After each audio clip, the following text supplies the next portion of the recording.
Ya, ini materi yang bisa nanti di-share di grup. Jadi Bapak Ibu nggak usah khawatir. Apa itu? Etika terapi otot punggung. Kita nggak bahas semua itu. Kalau dibahas semua itu nanti ya sampai jam 12 malam ya. Jadi hanya beberapa saja yang saya tekankan di situ. Yang pertama jelas ya, niat karena Allah, senantiasa kita berwudu dan sebagainya.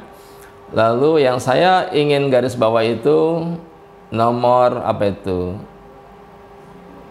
Nomor 15. Nomor 15. Ya, tidak mensinergikan terapi otot punggung dengan terapi lain yang bertentangan dengan syariat Islam, atau ya terapi lain yang membahayakan pasien.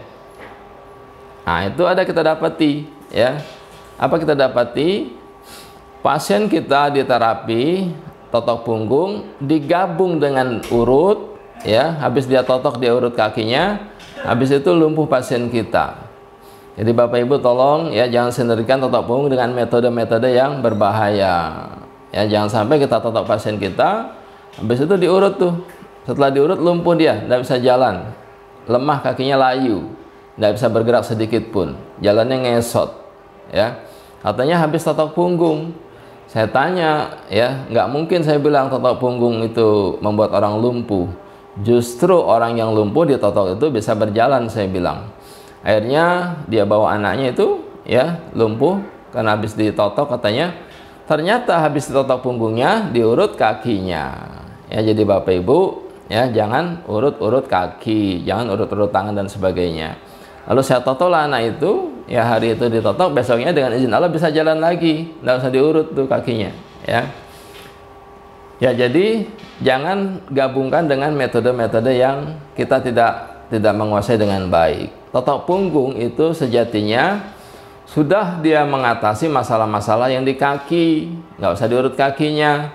Contohnya apa? Keseleo kaki, ya biasa dipraktekkan ya, nggak usah diurut kakinya, keseleonya insya Allah bisa hilang, walaupun ada lebam, ada biru di engkel atau lututnya gitu ya, bisa hilang deh insya Allah ya. Jadi nggak usah diurut-urut begitu ya. Lalu apa lagi?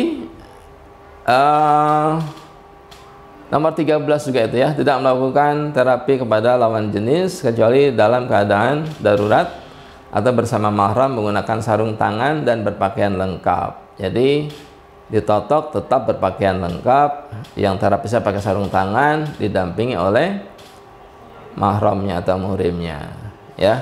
Ya lanjut, kita lanjut. Berikutnya, slide berikutnya. Ya tadi sertifikatnya ya, sertifikatnya tadi.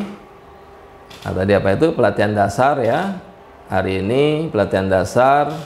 Pelatihan dasar itu apa? Ya besok lah itu. Hari ini ya, nanti ya praktek general treatment ya. Jadi Bapak Ibu habis nanti selesai teori sebentar ini ya. Nah, nanti pada zuhur ya, nah, sudah bisa praktek general treatment bersama panitia, tim trainer wilayah. Lalu apalagi habis itu besok pendalaman. Apa itu materi pendalaman? Materi emergency. Ya jadi Bapak Ibu bagaimana orang serangan jantung, cepat-cepat totok buru-buru. Ya, serangan jantung itu kan nggak lama dia. Ya paling 10 menit tepat totok buru-buru. Saya bilang kalau ada serangan jantung jangan WA ke saya. Ya, nanti WA ke saya ya jawabnya nanti sore. Ya jadi keburu meninggal dunia dia kan. Lalu apa? Standarisasi. Sesudah pendalaman besok, totok 50 orang pasien yang berbeda. Tidak boleh pasien yang sama 50 kali totok ya, bukan ya. 50 pasien yang berbeda, bukan pasien yang sama ditotok 50 kali. Habis itu apa? Ikut TFT, Training for Trainer. Kemarin alhamdulillah di Makassar sudah jalan training for trainer yang keempat ya. Jadi Bapak Ibu, kita berharap nanti wilayah timur itu di NTB insya Allah. Kalau mau ikut masih ada waktu, mungkin ya Desember lah di NTB ya, besok September di Sumatera Barat. Habis TFT apa lagi? Nah, sudah ikut TFT berarti sudah bisa mengadakan pelatihan resmi, bisa memberikan sertifikat untuk peserta. Berikutnya advance level. Ada lagi? Ya ada lagi masih advance level.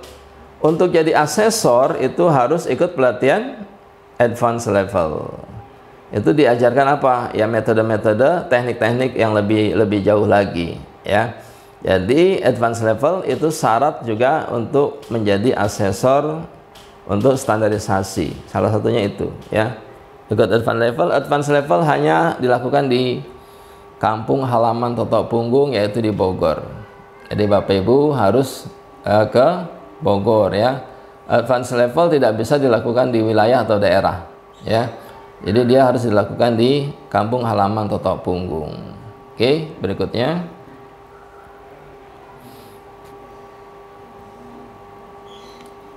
Ya, sejarah. Oke.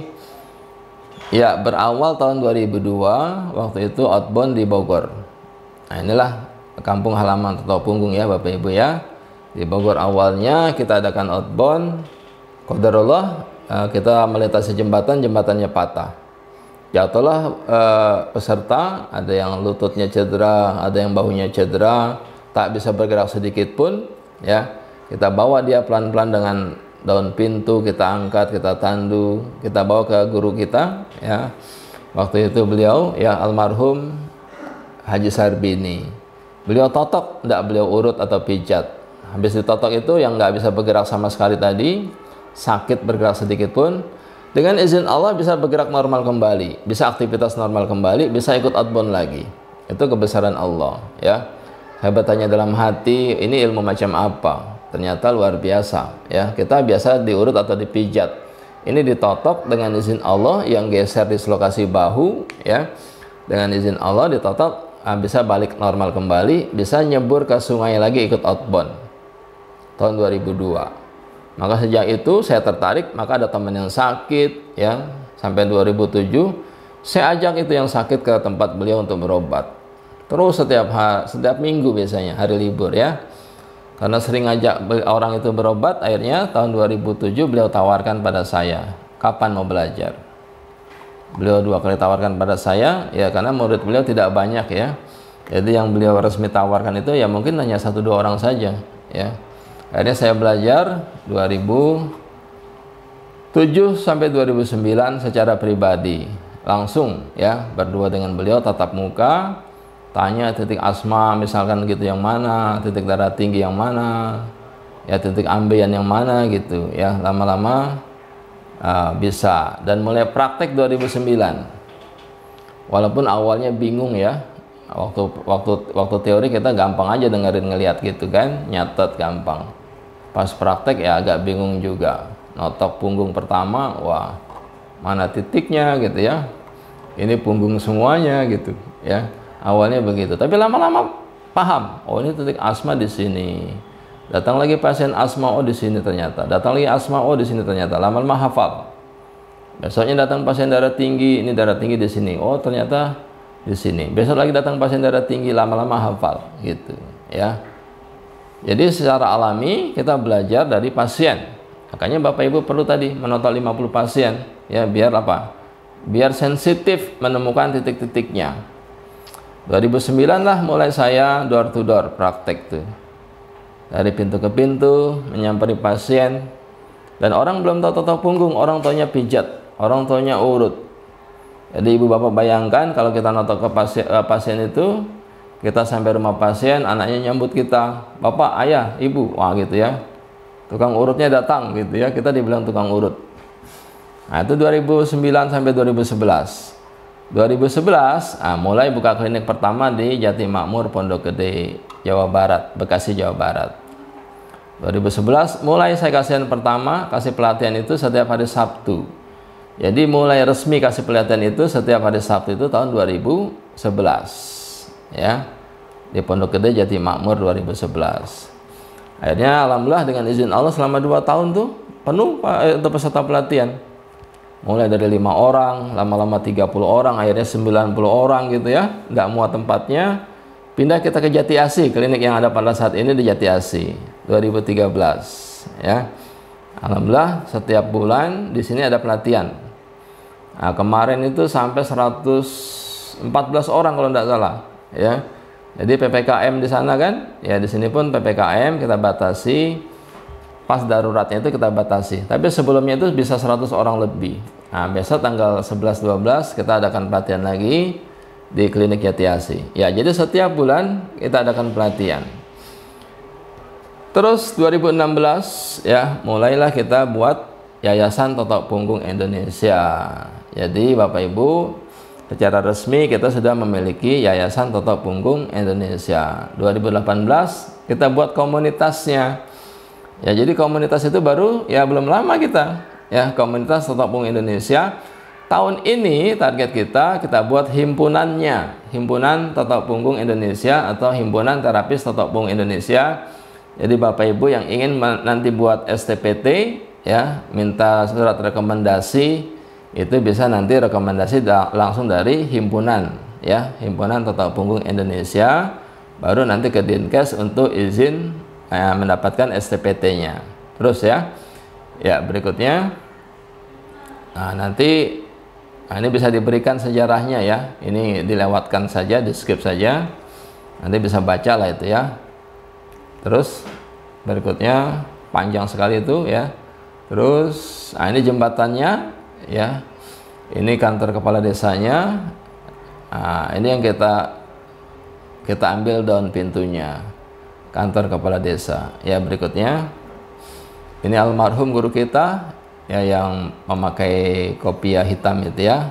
Ya, namanya Pak Haji Sarbini. Beliau meninggal di usia pas 63 tahun ya, pada saat hari raya Idul Adha, pas gitu ya. Jadi qadarullah usianya 63, meninggal di hari yang luar biasa, yaitu hari raya Idul Adha 2018 beliau meninggal. Jadi sudah sekitar 3 tahun. Ya, berikut